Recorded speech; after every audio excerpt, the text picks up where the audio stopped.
Billy Multimedia here, lo-fi guaranteed. That means don't take this too seriously, cause I'm not. Today I have made the unwise choice of talking about Harry Potter and politics. Usually this topic delves no deeper than, oh, the political figure I don't like is just like Voldemort. Yeah, sure he is, whatever. But I want to take a bit of a deep dive into this subject by looking at Harry Potter and the Order of the Phoenix, as you can tell by the movie's, incredibly dark title screen. But before that, I want to get into some more general thoughts about the Harry Potter franchise as a whole. It's important to note that the Harry Potter series of novels had an incalculable impact on the millennial generation. In my opinion, it slots right between Star Wars and The Lord of the Rings as one of the top 3 modern mythologies. The only things that might come close are the DC and Marvel superhero pantheons. And I personally grew up with these books as well. It seemed as though I was always the same age as the characters in the books. As each successive book takes place 1 year later, the characters are 1 year older, and so are you as the reader. And accordingly, the subject matter grew more and more mature as time went on as well. Such that by the time the 5th story in the series came out, The Order of the Phoenix, J.K. Rowling was ready to show her readers the greater and subtler implications of politics in the wizarding world. I interrupt my own video to bring you a plug for another one of my videos, The World Storm, an epic war saga you can enjoy right here on YouTube. It's The Lord of the Rings meets All Quiet on the Western Front, packaged in an experimental format that I call a video book. We ride to Capital Vale! Yeah! What all just happened exactly? High adventure. I know it when I see it. A wall of lead shards projected forth upon Ruskin armor. The shrapnel fire glanced off their bronzed plate like sandy clumps. Subscribe to Apilia Multimedia and check it out. Interestingly, the 5th book is my least favorite book in the series, but the 5th movie is actually one of my favorite movies in the series, and probably the only Harry Potter movie to be an improvement upon the book that it's actually based on. Generally, the books are a lot more enjoyable, but in this case, I think the movie just cuts out all of the fat. But hey, this is not a review, this is an analysis of the political themes of Harry Potter and the Order of the Phoenix. Let's get into it. Temperatures up in the mid-30s Celsius. Mid-90s Fahrenheit tomorrow, maybe even hitting 100. So please remember to cover up and stay cool with the hottest hits on Retro. Come on, guys. Let's go. Hot. That's right, hot everywhere. There's sweat, there's stifling. Sun is... Now, the movie begins similarly to the book with this backdrop of Muggle media going on in the background, but the book goes a little bit further with this. One of the big themes throughout the story, and in this story in particular, is how the media shapes public perception. And when the book opens up, Harry is eavesdropping on the TV news, more or less keeping an ear out for any news from the wizard world that might trickle into the Muggle media. I think that's what we should call the corporate TV news from now on, the Muggle media. That's a good name for them. Nevertheless, Harry is disappointed that the TV news is more interested in reporting about something, I think, like a water skiing squirrel or something like that, so he storms off to get him and his cousin attacked by Dementors.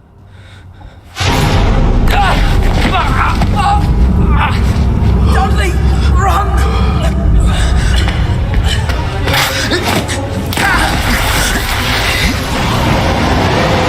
Now, the Dementors are significant in this case because they represent actors of the state. The wizard government, the Ministry of Magic, actually has control over these creatures.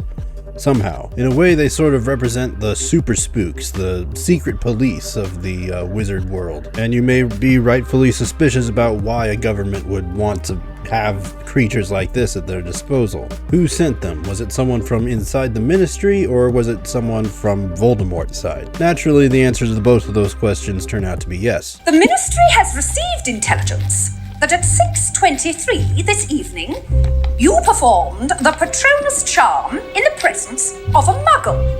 As a clear violation of the decree for the reasonable restriction of underage sorcery, you are hereby expelled from Hogwarts School of Witchcraft and Wizardry. That's some really ugly looking CGI in this talking envelope, I gotta say. Now, as the plot proceeds, it becomes clear that Harry is being set up. He was forced into a situation that he would have to use magic to get out of. Someone working on the inside uses to get Harry expelled from school. He's been recruiting heavily, and we've been attempting to do the same. That's enough. He's just a boy. You say much more and you might as well induct him into the order straight away. Good, I want to join. If Voldemort's raising an army, then I want to fight. Now, the wizard world begins to factionalize after the return of Lord Voldemort. Most of the wizard world denies that he's returned at all, and we'll get back into that later. But for now, the fog of war is beginning to cloud everything. They begin using this war-type language. You know, if he's building an army, I want to fight. The most important thing to understand about war is that it is a continuation of state policy. When two policies, two factions, two nations, when they can't coexist, war must occur. Terrible day yesterday. Lost a lot of galleons trading. Daily Prophet, ladies and gentlemen. Anybody for Daily Prophet? Dumbledore, is he daft or is he Now, this is the first time in the series that we actually see the Ministry of Magic, the seat of the state for the wizarding world as far as the United Kingdom is concerned. They have their own equivalent to the Prime Minister, of course, as well as all sorts of departments and bureaucracies, mostly related to keeping their world hidden from the rest of us. But like all governments, they do eventually fall victim to the two great follies of corruption and incompetence. Or in other words, when a government collectively forgets how to do its job well, or when a government begins to have a malignant effect on the people that it's supposed to serve. You see both of these play out in the Harry Potter story, especially corruption. You also see the day's headline for the Wizards newspaper, the Daily Prophet, Dumbledore, daft or dangerous. They do love their alliterations in this universe. This goes back to what I was talking about earlier about how the media shapes public perception. As recently as the previous installment of the series, both Harry Potter and Albus Dumbledore are both very well regarded in the wizard world. It's not until after Harry witnesses the return of Lord Voldemort that public opinion starts to turn against him. And it only turns against him because the Daily Prophet starts printing headlines that paint him as some kind of lunatic. Ditto that for Dumbledore standing up for Harry. Disciplinary hearing of the 12th of August into offences committed by Harry James Potter, resident at number 4 Privet Drive. Witness for the defence, Albus Percival Wulfric Brian Dumbledore. You got our message that the time and place of the hearing had been changed, did you? I must have missed it, but by a happy mistake, I arrived at the ministry 3 hours early. Now in this scene we get a really great depiction of a political prosecution. Harry is brought in under like a small time misdemeanor. It's underage use of magic, like big whoop. But his hearing is being presided by the Minister of Magic himself and all of these dour-faced judicial types. On top of all that, there's also the interplay about how the hearing was delayed at the last minute, seemingly to deliberately screw with the defense. He did knowingly and in full awareness of the illegality of his actions produce a Patronus charm in the presence of a muggle. Now this is all in contrast to when something very similar happened in the third book, and the same Minister of Magic sort of brushed it under the rug like it was no big deal. Now all of a sudden it is a big deal and he's trying to throw the book at him. What changed in book 4? I was only doing it because of the Dementors. Dementors don't just wander into a muggle suburb and happen across a wizard. The odds are astronomical. I don't think anyone would believe that the Dementors were there by coincidence, Minister. So silly of me, but it sounded for a moment as though you were suggesting that the ministry had ordered the attack on this boy. That would be disturbing indeed, Madam Undersecretary. Of course, there is someone who might be behind the attack. The evidence that the Dark Lord has returned is incontrovertible. He's not back. We see here that the Minister of Magic, who sort of represents the prior status quo, is in denial about the return of Voldemort, even while all signs point to him having some sort of influence inside the Ministry to influence this attack. Either that or the Ministry has lost control of their top goons, but hey, no matter what the situation is, it doesn't look good for him. This is something that we often see when corrupt and incompetent governments have their status quo challenged. That is, the stubborn insistence that everything is okay just to save face. In the matter of Harry Potter, the law clearly states that magic may be used before muggles in life-threatening situations. Laws can be changed if necessary, Dumbledore. Clearly, it's become practice to hold a full criminal trial to deal with a simple matter of underage magic. Those in favor of conviction.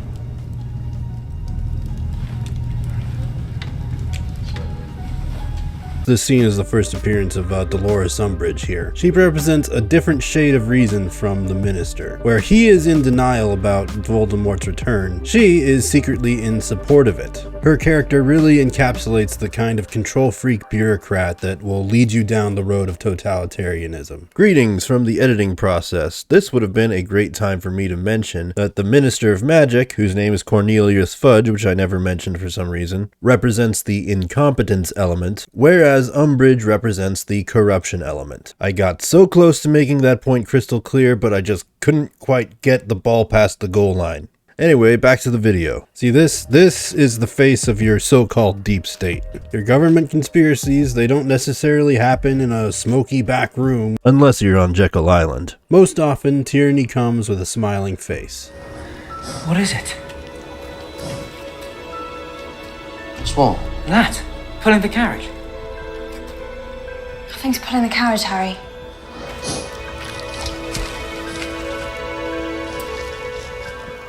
You're not going mad.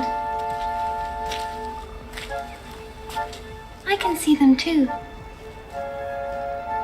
You're just as sane as I am. Now, of all things, why am I skipping forward to Luna Lovegood, who always has her nose buried in this wizard equivalent of a tabloid magazine called The Quibbler, which is actually published by her own father, Xenophilius. Xenophilius' name, translated from the Greek roots, basically means a lover of strange things, and he publishes a lot of strange information in his magazine. A magazine being a form of media which shapes public perception. This is in contrast to the Daily Prophet, which toes the party line. The Quibbler, on the other hand, is introduced as this weird magazine that has all these publications about magical cryptids and strange phenomena that are actually too weird even for the wizarding world. It also contrasts with the Daily Prophet in that it's the publication that actually backs up Harry and Dumbledore in their claims that Voldemort is returned. And regardless of the fact that that is true information, it is also strange information, and that draws a lot of stink-eyed glances from the Daily Prophet reading general public. And Luna here, I think, represents the relationship between the strange and the real very well. She, like Harry, can see the invisible Thestrals. The Thestrals are no doubt real as far as the story is concerned. Nevertheless, Harry's friends sort of treat him like they're crazy because they can see what they can't.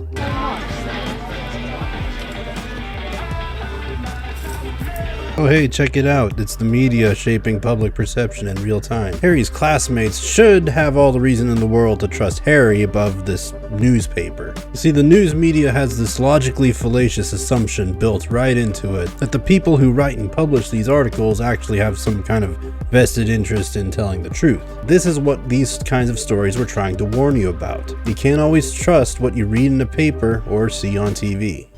The Ministry of Magic has always considered the education of young witches and wizards to be of vital importance.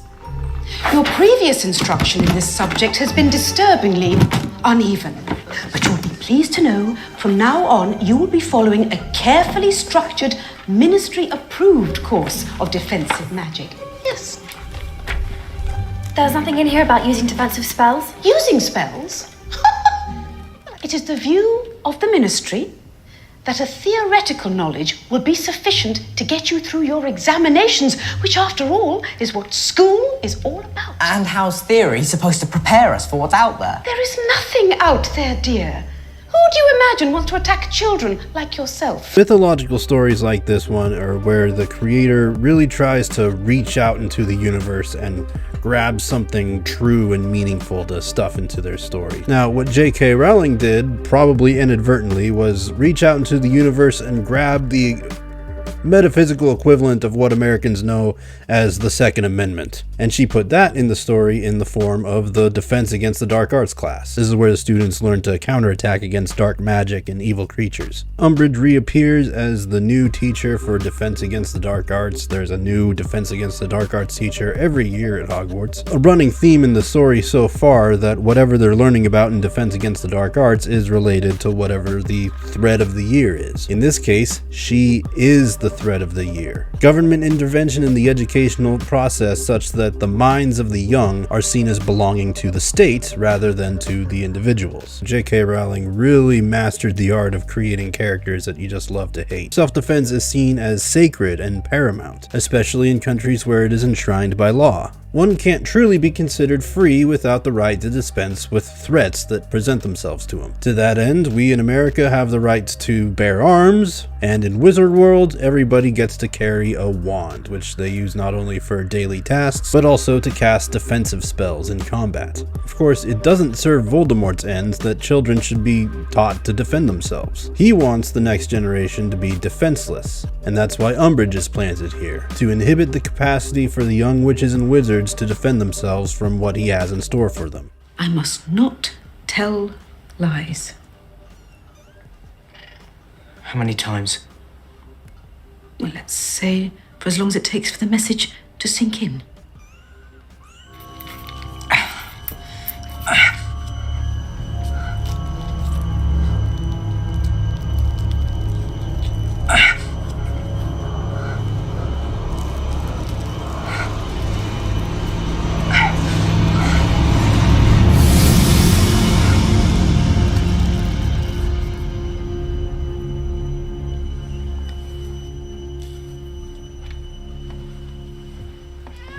Now, I don't know if the torture scene here goes a little bit overboard. What am I saying? You can't possibly go overboard in a story like this. But it does present an extreme example of what is known as gaslighting, or insisting that a falsehood is the truth. Harry knows what he saw. He saw Voldemort return to life with his own eyes. And Umbridge knows he's telling the truth because she's on Voldemort's side. You see this with politicians and media whenever they doggedly deny any information that interferes with the policy that they want to propose. It all sounds great when you say it like that, but the truth is most of that was just luck. I didn't know what I was doing half the time. I nearly always had help. Facing this stuff in real life is not like school. In school, if you make a mistake, you can just try again tomorrow, but out there, when you're a second away from being murdered or watching a friend die right before your eyes, you don't know what that's like. To counter against Umbridge's, the Ministry's, ultimately Voldemort's malign influence on their education, Harry's friends thrust upon him the de facto duty of their defense against the dark arts teacher in place of Umbridge. After all, he has more experience doing battle with the forces of evil than virtually any character in the story. What we're seeing here is the formation of a rebellion against the state's policy. What they're doing here is a political act. They call it Dumbledore's Army, again using that military language. Remember, war is a continuation of state policy, and for all intents and purposes, Harry and friends are here creating a frankly illegitimate political opposition to the legitimate sovereignty, which is the Ministry of Magic, which of course Voldemort is slowly taking over behind the scenes.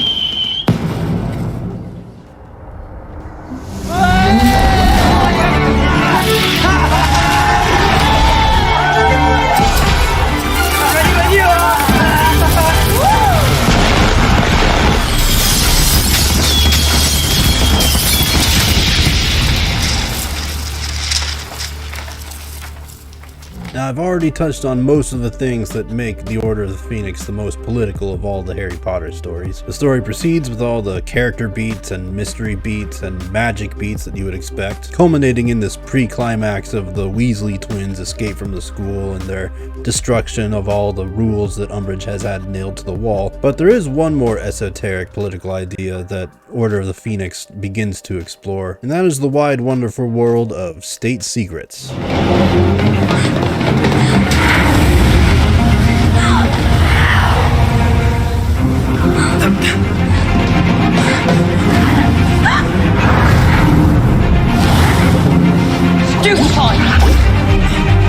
What does your government know that you're not allowed to? In Harry Potter, this is represented by the Department of Mysteries, a super secret part of the Ministry of Magic that Nobody really understands what's going on in there. But visually, it kind of looks like the Area 51 warehouse from Indiana Jones, except everything's round instead of square. Intelligence agencies don't actually have crystal balls and prophecies, but what they do have is information about you. Information that you probably would rather they not have. This is where my VPN sponsorship would go if I had one. And above all, information that most people would just rather not even think about. It's the archetypal manifestation of Hermetic philosophy, or in other words, the notion that some information out there is too hot for you to handle, so you'd rather just let your government take care of it, right? Well, at least that's what your government thinks.